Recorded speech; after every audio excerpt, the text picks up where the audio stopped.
الرجيم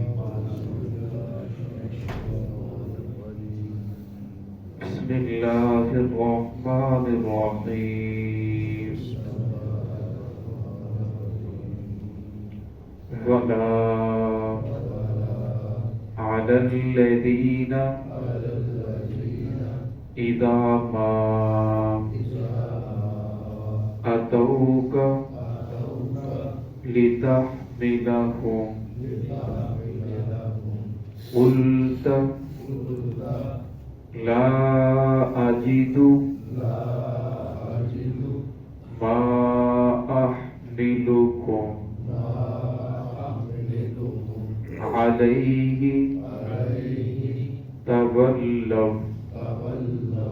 وأعينهم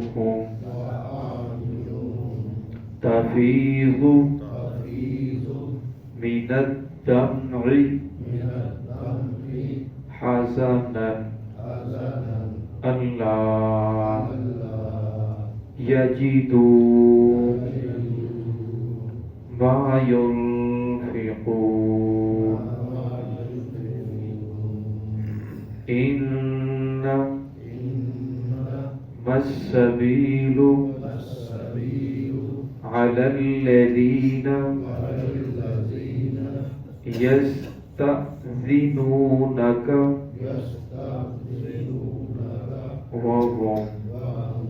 أغنياء رضوا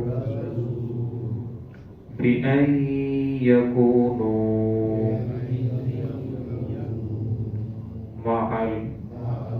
الخوالف وطبع الله على قلوبهم فهم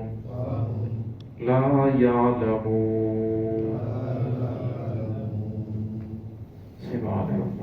بسم الله الرحمن الرحيم ولا على الذين إذا ما أتوك لتحملهم قلت لا أجد ما أحملكم عليه تولوا وأعينهم تفيض من الدمع حزنا ألا يجدوا ما ينفقون إنما السبيل على الذين يستأذنونك وهم أغنياء رضوا بأن يكونوا مع الخوالف وطبع الله على قلوبهم فهم لا يعلمون. ولا على الذين اور نہ ان لوگوں پر اذا ما اتوکا جب کہ وہ آئے آپ کے پاس لتحملهم تاکہ آپ ان کو سواریاں دیں قلتا تو آپ نے کہا لا اجد میں نہیں پاتا ما احملکم علیہ کہ جس کے اوپر تمہیں سوار کروں کوئی چیز کوئی سواریاں تولوا واعینهم پس وہ پھرے اس حال میں کہ ان کی آنکھیں تفیض من الدمع آنسو بہا رہی تھی حزنا غم کی وجہ سے اللہ یجدو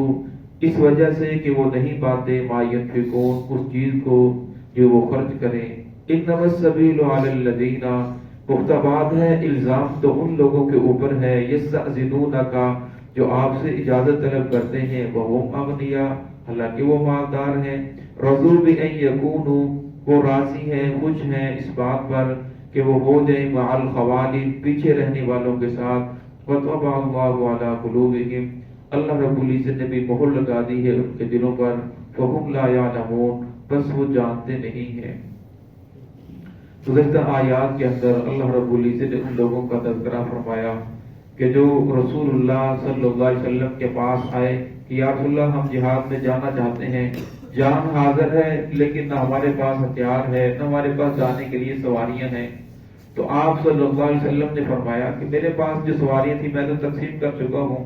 حضرت ابو موسیٰ اشعری رضی اللہ تعالیٰ عنہ یمن کے رہنے والے تھے اور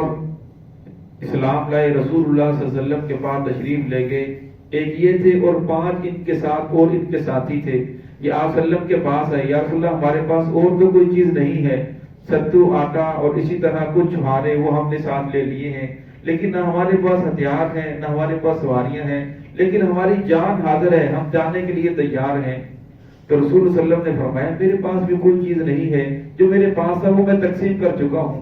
تو کہنے لگے یا رسول اللہ اچھا ایسا کریں، ہم 6 لوگ ہیں، ہمیں 3 اونٹ دے دیے جائیں۔ تو رسول صلی اللہ علیہ وسلم نے فرمایا خدا کی قسم اب تو میرے پاس کوئی چیز نہیں ہے جو میں آپ کو دوں۔ اب یہ حضرات مجلس سے اٹھے تو اس طرح رو رہے تھے جس طرح کسی کا کوئی دنیا سے چلا جائے تو روتا ہے، تو بڑے غمگین، ان کی آنکھیں آنسو بہا رہی تھی، کیونکہ مخلص تھے، جانے کے لیے تیار تھے، لیکن چیز پاس جو تھی سواری موجود نہیں تھی، ہتھیار موجود نہیں تھے۔ تو جب یہ اٹھ کر چلے گئے تو حضرت عثمان رضی اللہ تعالیٰ جنہوں نے پہلے سینکڑوں اونٹ اور سواریوں سمیت، سوار ہتھیار سمیت، اسلحے سمیت رسول اللہ صلی اللہ علیہ وسلم کے لیے مہیا کیے، صحابہ کرام کے لیے، انہوں نے 3 اونٹ اور خرید کر مہیا کر دیا، رسول اللہ یہ اونٹ انہیں دے دیے جائیں۔ ابھی وہ اونٹ آپ صلی اللہ علیہ وسلم کے پاس پہنچے تھے، کسی آدمی نے اور 6 اونٹ خرید کر رسول اللہ صلی اللہ علیہ وسلم کو دے دیے کہ یا رسول اللہ جن کے پاس سواریاں نہیں ہیں یا جن کے پاس اسلحہ نہیں ہے یہ انہیں دے دی جائے۔ تو رسول اللہ صلی اللہ علیہ وسلم نے فرمایا اے آن الاشعریون، وہ اشعری کہاں چلے گئے؟ پھر انہیں بلایا گیا تو رسول اللہ صلی اللہ علیہ وسلم نے وہ سواریاں جو اونٹ تھے انہیں تھمائے۔ تو ابو سعید رضی اللہ عنہ کہا یا رسول اللہ آپ تو کہہ رہے تھے میرے پاس نہیں ہے، تو فرمایا میرے پاس پہلے بالکل نہیں تھے، یہ اللہ رب العزت نے غیبی بدل فرمائی، اللہ رب العزت نے خزانہ غیب سے آپ کے لیے سواریوں کا انتظام فرمایا۔ تو یہاں اس آیت کے اندر اللہ رب العزت نے ان کا تذکرہ فرمایا کہ ایسے لوگ بھی تھے کہ جن کے پاس سواریاں تو نہیں تھی لیکن وہ پھر بھی جانے کے لیے تیار تھے۔ جب رسول اللہ صلی اللہ علیہ وسلم نے فرمایا لا اجد ما احملکم علیہ، میں تو کوئی چیز نہیں پاتا جس پہ تمہیں سوار کروں، تو فرمایا تب اللہ وہ لوٹے اس حال میں اعینہم تفیض من الدمع حزنا، ان کی جو آنکھیں تھی وہ آنسو بہا رہی تھی غم کی وجہ سے، اور فرمایا اللہ یجد ما ينفقون، وہ اس وجہ سے پریشان تھے کہ ہمارے پاس تو کچھ بھی نہیں ہے جو ہم خرچ کریں، بیچیں اور بیچ کر سواریاں خرید لیں، اسلحہ خرید لیں۔ تو آپ صلی اللہ علیہ وسلم کے ساتھ جو صحابہ کرام تھے جس وقت وہ تبوک میں پہنچے تو رسول اللہ صلی اللہ علیہ وسلم نے فرمایا کہ کچھ لوگ ایسے ہیں جو ہمارے ساتھ نہیں آئے، وہ مدینہ کے اندر ہیں، لیکن جتنا اجر اللہ رب العزت آپ لوگوں کو دے رہے ہیں اتنا ہی اجر ان لوگوں کو گھر بیٹھے مل رہا ہے۔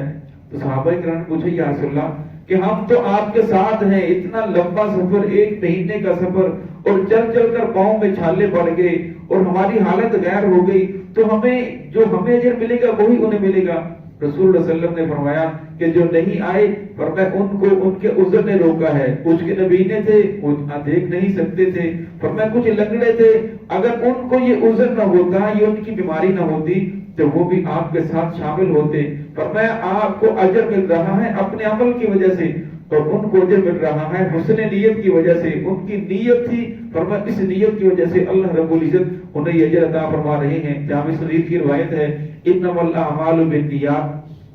کہ اعمال کا دار و مدار نیت پر ہے، انسان جیسی نیت کرتا ہے اللہ رب العزت ویسے فیصلہ فرماتے ہیں۔ مسلم شریف کی روایت میں ہے کہ رسول اللہ صلی اللہ علیہ وسلم نے فرمایا کہ جو انسان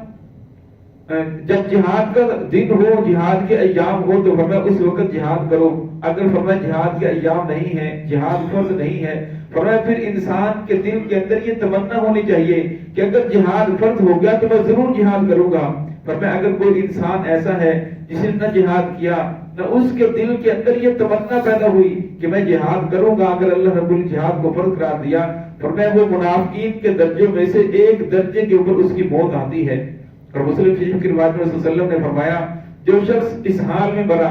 اس کے دل کے اندر تمنا تھی کہ اگر اللہ رب العزت نے جہاد فرض قرار دے دیا، کہیں میری ضرورت پڑ گئی جان کی مال کی تو میں ضرور خرچ کروں گا، جان کو بھی خرچ کروں گا۔ پھر ساری زندگی اس کی زندگی کے اندر جہاد کا اسے موقع نہیں ملا، تو فرمایا وہ اپنے بستر کے اوپر مر رہا ہے، لیکن فرمایا پھر بھی اللہ رب العزت اسے شہادت کا جو مرتبہ ہے، مقام ہے، وہ عطا فرمائیں گے، اس لیے کہ اس کی نیت تھی۔ اس لیے فرمایا کہ انسان کی نیت ہونی چاہیے کہ اگر اللہ رب العزت نے میری جان کی ضرورت پڑ گئی، میری مال کی ضرورت پڑ گئی، تو میں اللہ کے دین کی سر بلندی کے لیے ہر کچھ قربان کرنے کے لیے تیار ہوں۔ فرمایا پھر بستر کے اوپر بھی موت آ جائے، فرمایا تب بھی اللہ رب العزت جو شہداء کا مقام مرتبہ ہے اللہ رب وہ عطا فرمائیں گے۔ رسول اللہ صلی اللہ علیہ وسلم یہ تمنا کرتے رہے، اللہ سے دعا کرتے تھے یا اللہ ثم احیا ثم اقتل ثم احیا ثم اقتل ثم احیا ثم اقتل، 3 مرتبہ فرمایا یا اللہ میں تیرے راستے میں شہید کیا جاؤں، پھر زندہ کیا جاؤں، پھر شہید کیا جاؤں، پھر زندہ کیا جاؤں، پھر شہید کیا جاؤں، پھر زندہ کیا جاؤں۔ فرمایا دنیا سے چلے جانے کے بعد کوئی انسان دوبارہ دنیا میں آنے کی تمنا نہیں کرے گا سوائے شہید کے۔ وہ تمنا کرے گا کہ رب العالمین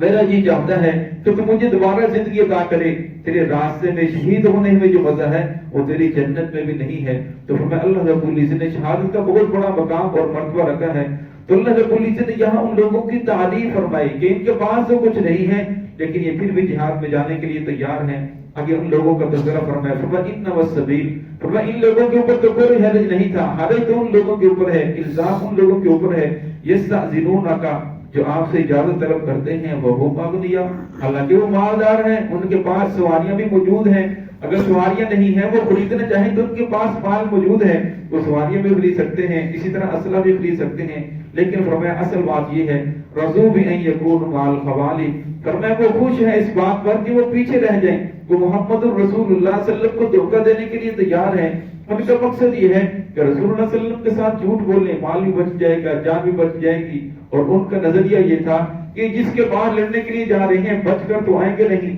تو لہذا بہانے بناؤ، اپنی جان چھڑاؤ۔ رسول اللہ صلی اللہ علیہ وسلم نے فرمایا وَطَبَعَ اللَّهُ عَلَىٰ قُلُوبِهِمْ، جو انسان اللہ اس کے رسول سے دین سے منہ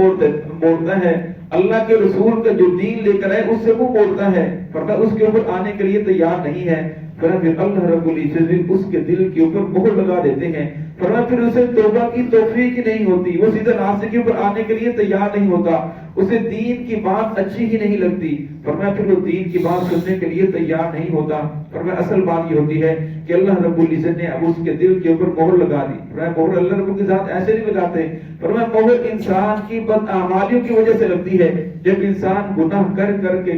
کے سیدھے راستے کے اوپر آنے کے لیے تیار نہیں ہوتا، پھر اللہ رب العزت بندے کی ڈور جو ہے وہ ڈھیلی چھوڑ دیتے ہیں۔ اگر تو آنے کے لیے تیار نہیں ہے نولی ما تولا، پھر جا جو تیرا راستہ ہے، ہم بھی کسی کو زبردستی دین کے اندر داخل نہیں کرتے۔ تو اللہ رب العزت نے فرمایا کہ جب ان کے دلوں کے اوپر اللہ مہر کر دیتا ہے پھر وہ سیدھے راستے کے اوپر انہیں ہدایت کی توبہ کی توفیق نہیں ملتی، فہم لا یعلمون۔ اصل بات یہ ہے کہ وہ سمجھنے کے لیے تیار نہیں ہے،